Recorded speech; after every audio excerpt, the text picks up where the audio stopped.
What if the thing you feared most was the thing you had to conquer to truly live? This is the story of William Douglas, a boy who almost drowned, a man who was paralyzed by fear for years, and the incredible journey that taught him the most powerful lesson of his life. Deep Water by William Douglas. I'm your Dilly teacher. Today we'll cover complete summary, characters, themes, symbols, literary devices, and many more. Let's dive in, but don't forget to like, share, and subscribe. Dilly Teacher. Deep Water is an autobiographical excerpt from William O. Douglas's book, Of Men and Mountains. Douglas was an American, not just any American. He became a Supreme Court justice, the longest serving in U.S. history at 36 years. But before all that, he was a skinny, scared boy from Yakima, Washington, who was terrified of water. Scene 1. California Beach, the seat of fear. It all started when Douglas was just 3 or 4 years old. His father took him to a beach in California. They stood together in the surf. A massive wave crashed over the little boy, knocked him down, swept over him, buried him in water.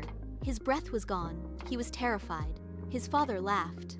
But that terror planted its first seed deep in the child's heart, a seed that would grow for years. Board exam alert. This line appeared in 2024 board exam as a short answer question. What does this statement speak of the father? Symbolic element. California waves equals the origin of fear. Father's laughter equals adults' inability to understand a child's trauma. Scene 2. YMCA pool building courage. Years later, at age 10 or 11, Douglas decided to learn swimming. He had two options: the Yakima River, which his mother warned was treacherous and reminded him of every drowning she'd heard of, or the YMCA pool, which was safer. The shallow end was only 2 to 3 feet deep, the deep end was 9 feet, and the slope was gradual. He got water wings, swallowed his pride about his skinny legs, and started copying other boys. For a few days, he was gaining confidence. Then, the misadventure happened. Key details: YMCA pool, shallow end 2 to 3 feet, deep end 9 feet. Douglas's mother warned him about Yakima River. He wore water wings, imitated other boys, was gaining confidence until scene 3, symbolic element. YMCA pool equals site of both trauma and eventual recovery. Water wings equals false security. Scene 3, the bully. Hi, Skinny. One day, Douglas was alone at the pool when a big bruiser of a boy walked in around 18. Muscular, confident, he yelled, "Hi, Skinny. How'd you like to be ducked?" Before Douglas could react, the boy picked him up and tossed him into the deep end, 9 feet of water. Douglas landed in a sitting position, swallowed water instantly, and went straight to the bottom. The nightmare had begun. Board exam alert, 2024. This quote was asked, which qualities of the speaker are highlighted? Model answer: courage, composure, presence of mind despite fear. Literary device. Contrast the bully's physical strength versus Douglas's mental determination. Scene 4. The drowning 3 descents into terror. First descent. 9 feet felt like 90. His lungs were about to burst before he even touched the bottom. But Douglas had a plan. When his feet hit the tiles, he would make a great spring upward, bob to the surface like a cork, lie flat, and paddle to safety. He summoned all his strength and jumped. But instead of shooting up like a cork, he rose slowly. He opened his eyes, nothing but yellow water. Dirty, murky, terrifying. He reached up to grab a rope, his hands clutched only water. He was suffocating. He tried to yell, no sound came. His eyes and nose came out of the water, but not his mouth. Literary devices. Those 9 feet were more like 90. Hyperbole. I would bob to the surface like a cork. Simile. Nothing but water. Water that had a dirty yellow tinge to it. Imagery. Symbolic element. Yellow water equals suffocation, terror, death approaching. Tiled bottom equals the lowest point of fear. Second descent. Douglas flailed at the surface, swallowed water, choked. He tried to bring his legs up, but they hung like dead weights, paralyzed, rigid. A great force was pulling him under. He screamed, but only the water heard him. He started sinking again. On the way down, he tried to remember the plan: jump from the bottom, spring up like a cork. His lungs ached, his head throbbed. He was getting dizzy. When his toes touched the tiles again, he jumped with everything he had. But the jump made no difference. The water was still around him. He looked for ropes, ladders, water wings, nothing. A mass of yellow water held him prisoner. Literary device. Personification: terror described as a living force that seizes, grips, and takes possession. Third descent. The surrender. He went down for the 3rd time. He sucked for air and got water. The yellowish light was going out. Then, all effort stopped. He relaxed. His legs went limp. A blackness swept over his brain, and something strange happened. The terror vanished. The panic disappeared. There was no more fear. It was quiet, peaceful. Nothing to be afraid of anymore. This is nice. To be drowsy, to go to sleep. No need to jump. Too tired to jump. It's nice to be carried gently, to float along in space. Tender arms around me. Tender arms like mothers. Now I must go to sleep. Symbolic elements. Tender arms means peace and surrender. Death is not painful, the fear of death is. Curtain of life fell, metaphor for losing consciousness or near death. Life compared to a theatrical performance. Yellow water fading to black means transition from terror to peace. Silence after the fall means the moment between life and death. Board exam alert. The stark terror passage and tender arms passage are the two most extracted passages in board exams. Students must prepare for both extract-based MCQs. Literary devices in this scene. Imagery. Vivid underwater descriptions. Yellow water. Frozen screams. Pounding heart. Metaphor. Curtain of life fell. Life is a stage performance. Simile. Like a great charge of electricity. Personification. Terror as a living enemy. Stream of consciousness. The drowsy, peaceful internal monologue as Douglas surrenders. Irony.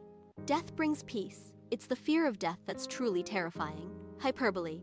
9 feet were more like 90. Scene 5. The aftermath. When Douglas regained consciousness, he was lying on his stomach beside the pool, vomiting.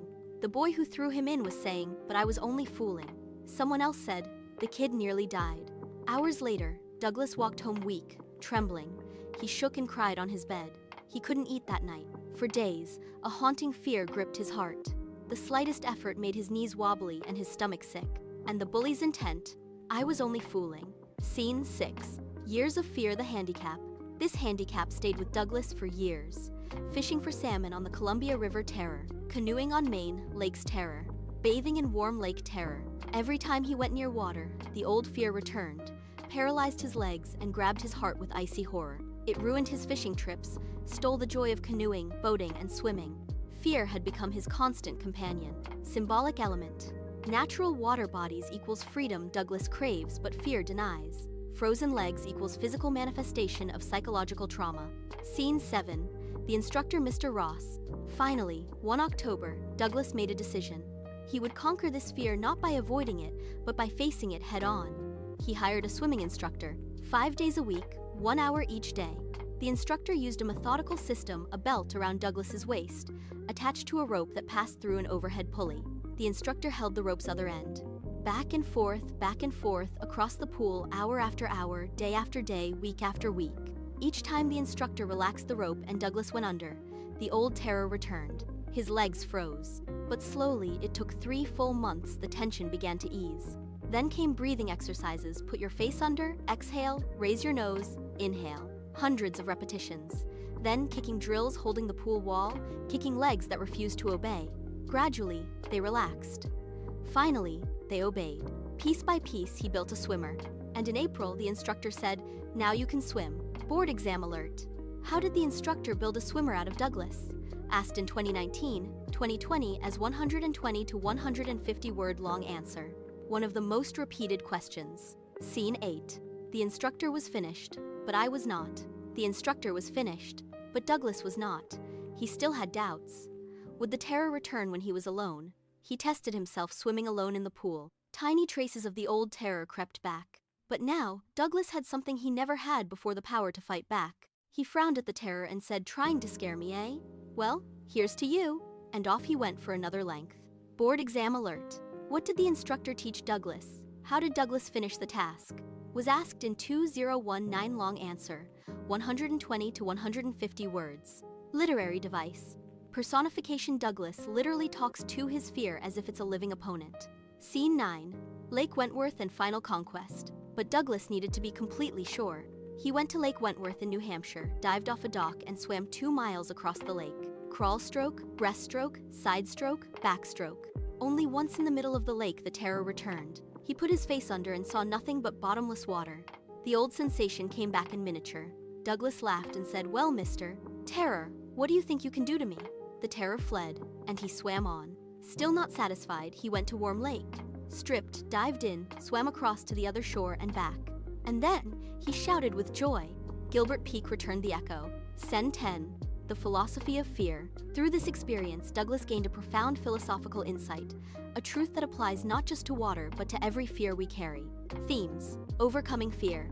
The central theme, fear, is conquerable through determination, training, and direct confrontation. Childhood trauma. Early experiences create deep psychological scars that persist into adulthood. Self-determination and willpower. Douglas decides to fight. Nobody forces him, the initiative is entirely his. Systematic approach. 6 months of methodical training. Fear cannot be defeated in a day. The philosophy of fear versus death. Death itself is peaceful. Only the fear of death terrorizes, a profound philosophical insight. Mentorship. Mr. Ross's patient guidance is essential. We often need help to face our deepest fears. The will to live. Conquering fear doesn't just remove a negative, it intensifies the positive. Douglas's life becomes richer and fuller. Confrontation versus avoidance. Years of avoiding water made the fear worse. Facing it directly was the only cure. So that was Deepwater, every theme, every symbol, every literary device, and every important board exam question covered. Remember what Douglas learned: fear lives only in your mind. Face it, fight it, finish it. I'm your Dilly teacher.